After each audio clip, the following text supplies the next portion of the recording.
else got up in there, dog? Ask your motherfucking question, faggot. Radio Leave him alone, man. Man, shut the fuck up. Come on. That's That's a nice watch. Yo, little man, yeah, I show you how to be a G. It's all me right here.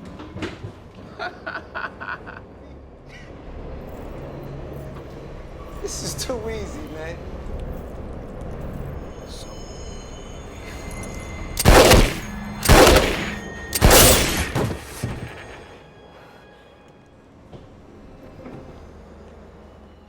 I should have walked out of that train. In New York City, radio host Erica Bain lives a peaceful life with her fiancé, David. One evening, while the couple is walking their dog through Central Park, they play a game of fetch. The ball rolls into a dark tunnel, and they realize their dog has suddenly disappeared. As they search for the pet, they are confronted by three men emerging from the shadows. One of the men begins filming the encounter on a cell phone, while the others mock the couple. The situation quickly turns violent as the group brutally assaults both Erica and David. Erica is thrown against a concrete wall, and David is beaten severely while the men steal Erica's engagement ring and the dog. Both victims are rushed to the hospital in critical condition, where Erica falls into a coma. While Erica is unconscious, Detective Sean Mercer and his partner, Detective Vitali, investigate a separate case involving a suspected suicide. Mercer suspects a man named Mr. Morrow of being involved in his wife's death and views Morrow's stepdaughter as a key witness. Several weeks pass before Erica finally regains consciousness. Upon waking,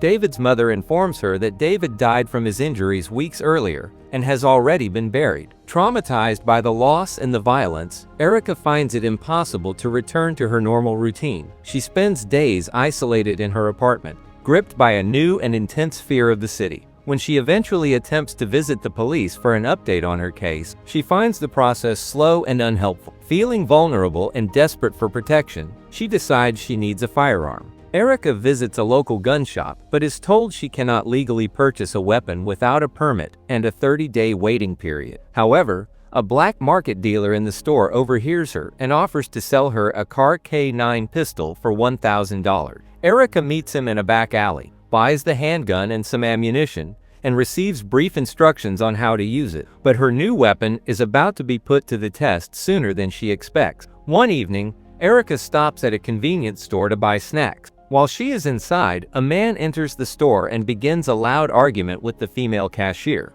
The man suddenly pulls out a gun and shoots the cashier dead because she was his ex-wife and was suing him for alimony. Erica hides in the aisles, but her cell phone rings, alerting the gunman to her location. The man stalks Erica through the store, searching for witnesses. When he approaches her, Erica draws her pistol and fires 3 shots, killing him. She quickly grabs the store's security camera tape and flees the scene before the police arrive. Detectives Mercer and Vitali later investigate the scene and note that while the shooter was inexperienced, they were calm enough to take the evidence. Erica eventually returns to her job as a radio host, though her perspective on the city has changed. During her first broadcast back, she speaks honestly about the fear she now feels living in New York. Her words resonate with the public and catch the attention of Detective Mercer, who is listening to the show. Later that night, Erica takes a subway train and encounters 2 men harassing the other passengers. The men eventually target Erica and threaten her with a knife. Without hesitation, Erica draws her gun and shoots both men, killing them instantly. She steps off the train and manages to walk past police officers without being suspected. Once she is in a safe location, she experiences a moment of physical sickness due to the shock of her action. However, her actions are starting to create a pattern that the police cannot ignore. Detective Mercer begins to notice similarities between the recent shootings and suspects a vigilante is operating in the city. He eventually encounters Erica near a crime scene and recognizes her from the hospital following her assault. Mercer expresses that he is a fan of her radio show and agrees to be interviewed by her, leading to a professional friendship between the two. During their conversations, Erica asks Mercer about the moral complexities of his work and how it feels to kill someone. Erica continues her radio broadcasts, which now focus on the vigilante and the public's divided reaction to the killings. Meanwhile, Mercer vents his frustration to Erica about the case involving Mr. Morrow, the businessman suspected of killing his wife. Because the police lack the evidence to arrest him legally, Morrow remains free while the only witness, his stepdaughter, remains in protective custody. Erica takes this information and follows Morrow to his building. she confronts Morrow on a rooftop, asking him if he feels guilt for his wife's death. Morrow attacks Erica with a crowbar, but during the struggle she manages to throw him off the roof to his death. Erica returns home injured and admits to her neighbor that she has killed someone, but the neighbor helps clean her wounds and chooses not to ask further questions. Mercer investigates the rooftop scene and hears a familiar sound from the elevator that makes him start to suspect Erica. Another night, Erica witnesses a pimp threatening an unconscious girl named Chloe in a parked car. Erica intervenes with her weapon, forcing the man to give Chloe his money before the two women flee. The man attempts to run them over with his car, but Erica shoots him through the windshield. The car swerves and hits Chloe, injuring her, but she survives the incident. Later, Mercer takes Erica to the hospital to interview Chloe, but the girl protects Erica's identity by claiming she did not see the shooter. Mercer's suspicion grows when he traces Erica's phone and discovers she was at Morrow's building the night he died. He eventually warns Erica that if she is the vigilante, he will have no choice but to take her down. But Erica is now focused on finding the specific men who killed her fiancé. Mercer calls Erica to the police station to view a lineup, explaining that they have found her stolen engagement ring at a pawn shop. While viewing the suspects, Erica immediately recognizes one of the men who attacked her and David in the park. However, she tells Mercer that she does not recognize anyone, choosing instead to handle the matter herself.